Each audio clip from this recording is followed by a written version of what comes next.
Action movies reigned supreme and dominated screens throughout the 80s, and in fact there were so many of them that there were a whole lot of really cool ones that just sort of, flew under the radar, kind of got forgotten over the years, and Dead Bang is certainly one of them. The most exciting thing for me about Dead Bang is the fact that this was the very first movie I ever purchased on VHS. It's the very first movie I ever owned at all, and I bought it from a tiny little video store as an ex-rental. And even to this day, I've never upgraded. I've never gone to DVD with it. I've never done Blu-ray. I'm not even sure a Blu-ray exists. I really don't care, because this is a film that I have so much nostalgia for that watching it in its, gritty, grimy, pan-scan presentation is kind of like the only way I can watch it. Although I'm sure the transfers for the DVD and whatever are great, I'm kind of stubborn about it. So the movie stars Don Johnson, Penelope Ann Miller, William Forsythe, Bob Balaban and Tate Donovan, and the story is about a washed up, burnt out cop who is investigating the murder of another police officer, and his investigation ends up leading to a massive and dangerous neo-Nazi organisation.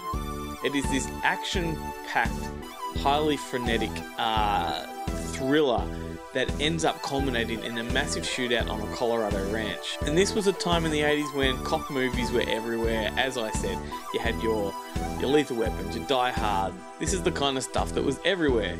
And the thing about this one, it's much darker, there's less humour, it is very action driven, and there's very little sympathy for the characters in the film, which is actually one of the things that appeals to me the most. Don Johnson's character in particular, there's not a lot going for him. We don't really get behind him as a person. Of course, we give a shit about his cause, but as a human being, he's a pretty shitty one. And in reality, his character is based on a real life cop called Jerry Beck, who wrote a book, and this is one of those stories that's in it. How accurately the character's portrayed, I don't know. But in the film, we really don't give a shit about him. We just care about the fact that he goes from A to B and then eventually to Z and catches these bad guys. Don Johnson's really cool in this one. He's scruffy. He filmed this one when he was making the final season of Miami Vice. And I guess he was hoping that this one would really launch him into Hollywood as a viable and reliable action star. Of course, it didn't happen that way. This is a film that kind of sank into obscurity, and even today very few people have even heard of it. In fact, you say John Frankenheimer's name, this is not the film that people think of. They think of Reindeer Games, or they think of Ronin, even the original Manchurian Candidate. There is a little bit of drama going on in there. You've got Don Johnson's character, divorced, desperately trying to visit his kids for Christmas, because this is another 80s action movie set at Christmas time. There's a sort of a side love interest with Penelope Ann Miller, who is fantastic in this film. She was uber sexy at the time, she's still uber sexy, and she played a really interesting counteraction to his character. She's initially the wife of the cop that got killed, wanting Johnson's character to take on the case. They become romantically involved, there's a brief sex scene, but even though that provides a little bit of insight into character, Frankenheimer is all about the action, so he quickly sort of leaves that aside, and then his focus is full on into this fast-paced, hard-edge thriller. And it's essentially a manhunt film, which, hey, they were all the rage in the 80s too. William Forsythe, he's really good. He's probably my favourite character in the film. He plays the sort of snobby, snooty, well-to-do, prim and proper FBI agent who is also working on the same case. It is a real juxtaposition to the type of roles that he's famous for, or that he had been known for at the time, and he really plays it well. As one professional to another, I would appreciate if you would minimize your constant use of profanity. I'm telling you something's going on here.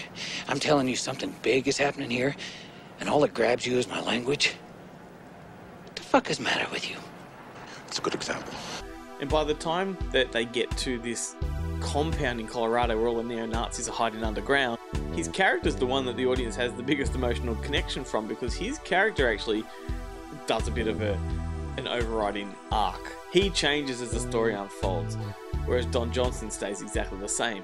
So it's a It's an opposite kind of dynamic to the typical Hollywood fare, which makes it appealing to me, but I guess it just didn't resonate with people at the time. It kind of did okay with the critics, but where did it go after that? Where is it now? It's on VHS in my office. So if you're in that retrospective mood, you want to go back and watch 80s films, the ones that really pop, don't forget this one. Try and find it. It's Frankenheimer doing what he does best. It's Don Johnson on the cusp of greatness. It's peppered with all kinds of familiar faces that you don't expect. It's got a wicked neo-Nazi plot that you just don't get much anymore.